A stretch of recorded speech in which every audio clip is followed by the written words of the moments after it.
اب ان کے ایک سوال ہے کہ ہم درگاہ میں جاتے ہیں اور درود شریف پڑھتے ہیں، کیا یہ جائز ہے یا جائز نہیں ہے؟ دیکھیے میرے بھائی، قبرستان جانے کا حکم دیا ہے نبی صلی اللہ علیہ وسلم نے، قبرستان کی زیارت کا۔ نبی صلی اللہ علیہ وسلم نے فرمایا صحابہ کرام سے، کنت نہیتکم عن زیارت القبور فزوروها فانها تذکرکم الآخرہ، میں نے قبروں کی زیارت سے منع کیا تھا لیکن اب زیارت کرو۔ جب تک مکے میں تھے نبی صلی اللہ علیہ وسلم نے صحابہ کو قبروں کی زیارت سے منع کیا۔ کیوں؟ کہ کفار و مشرکین جو ہے قبروں پہ جا کر سجدے کرتے تھے، نذر و نیاز پیش کرتے تھے اور قبروں کی پوجا کرتے تھے، تو نبی صلی اللہ علیہ وسلم نے منع کیا مت جاؤ۔ کیوں؟ تاکہ ایسا نہ ہو کہ لوگ سمجھیں کہ یہ بھی وہی کام کرنے جا رہے ہیں وہاں جو مشرکین مکہ کرنے جا رہے ہیں، تو نبی صلی اللہ علیہ وسلم منع کیا۔ مدینہ آنے کے بعد اب وہ خطرہ ختم ہو گیا، تو اب نبی صلی اللہ علیہ وسلم فرمایا کہ فزوروہا، اب قبروں کی زیارت کرو، قبرستان کی زیارت کرو۔ کیوں؟ فإنها تذکرکم الآخرہ، وہ تمہیں اپنی آخرت یاد دلائے گی، یا فإنها تذکرکم الموت، تمہیں اپنی موت یاد دلائے گی۔ تو قبرستان کی زیارت کا جو مقصد بتایا نبی صلی اللہ علیہ وسلم نے، عبرت اور نصیحت، ٹھیک ہے، کہ آج دنیا میں ہے، ایک دن ہماری بھی قبر بنے گی اور ہم قبر میں جائیں گے، یہ نصیحت ہے۔ اور دوسرا مقصد ہے قبرستان جا کر ان کے لیے دعا، اور نبی صلی اللہ علیہ وسلم نے دعا سکھایا، السلام علیکم یا اہل الدیار من المؤمنین والمسلمین وإنا ان شاء اللہ بکم للاحقون اسأل اللہ لنا ولکم العافیہ۔ قبرستان جا کر یہ دعا پڑھیں جس میں ان کے لیے مغفرت کی دعا ہے، سلامتی کی دعا ہے، رحمت کی دعا ہے۔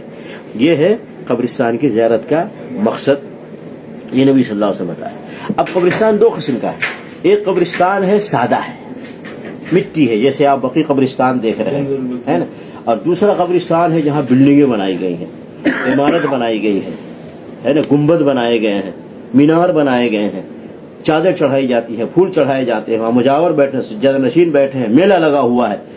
ایسے قبرستان پہ نہیں جانا چاہیے، ایسے قبرستان پہ نہیں جانا چاہیے۔ کیوں؟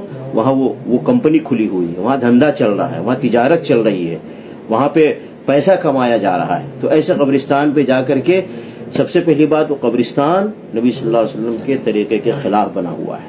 دوسری بات، وہاں پہ جو کچھ بھی ہو رہا ہے اللہ اس کے رسول صلی اللہ علیہ وسلم کے حکم اور طریقے کے خلاف ہو رہا ہے۔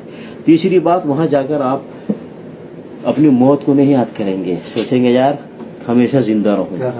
کیوں؟ وہاں بیٹھ کے پیسے کمائیں، وہاں عورتیں آتی ہیں بے پردہ، سمجھ گئے نا، عورتوں کو سیٹ کر سکتے ہیں، بدکاری بھی کر سکتے ہیں، وہاں پہ نشہ بھی ہوتا ہے، نشہ بھی یوز کر سکتے ہیں، سمجھ گئے نہیں، سارے دھندے سارے خراب کام ہوتے ہیں۔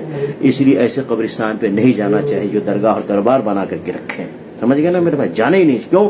اگر آپ جاتے ہیں تو ان کو فائدہ ہے ڈبل، درگاہ والوں کو کیا، ایک فائدہ یہ پبلک جانے سے ان کی درگاہ آباد ہے، وہ خوش ہوتے ہیں، اور دوسرا پبلک جتنی جاتی ہے اتنا ان کو انکم ہے اور خوش ہوتے ہیں، ان کا دھندا بنتا ہے۔ تو اس لیے نہیں جانا چاہیے ایسے قبرستان۔ اور قبرستان ایسے سیدھا سادہ قبرستان، جیسے آپ مدینے میں قبرستان دیکھ رہے ہیں، مکے میں دیکھ رہے ہیں، ہے نا، شہداء احد کا قبرستان ہے، قبرستان ہے، ایسا سادہ۔ ایسے قبرستان کو دیکھ کے عبرت ملتی ہے کہ بڑے بڑے محلوں میں، پیلسوں میں رہنے والے آج قبر ان کی ایسی بنی ہوئی ہے کہ سیٹھ اور نوکر دونوں کی قبر ایک ہی ہے، جھوپڑیوں میں رہنے والے اور بنگلوں میں رہنے والے دونوں کی قبر ایک ہی طرح کی ہے۔ کتنی بڑی عبرت نصیحت ہے۔ پریزیڈنٹ اور پرائم منسٹر اور ان کا جو واچ مین ہے، دونوں کی قبر ایک ہی طرح کی بنی ہوئی ہے۔ کتنا عبرتناک منظر ہے قبرستان کا، تو اس لیے ایسے قبرستان جانا چاہیے۔ اور پھر میں نے کہا قبرستان میں جا کر درود شریف نہیں پڑھنا ہے، قبرستان، کیونکہ درود شریف یہ نبی صلی اللہ علیہ وسلم کے لیے ہے، قبرستان والوں کے لیے نہیں ہے۔ اور نہ جا کر کے وہاں قرآن شریف پڑھنا ہے، نہ قرآن شریف کی کوئی صورت پڑھنا ہے۔ کیوں؟ قرآن شریف مردوں کے لیے نہیں ہے، قرآن شریف زندوں کے لیے ہے۔ قرآن شریف جو پڑھے گا اس کو ثواب ہے، اور جو عمل کرے گا اس کو اس کا فائدہ ہے۔ سمجھ گئے میرے بھائی؟ تو یہ ساری وضاحتیں میں کرنا چاہ رہا تھا، جو کر دیا، شاید کافی ہے۔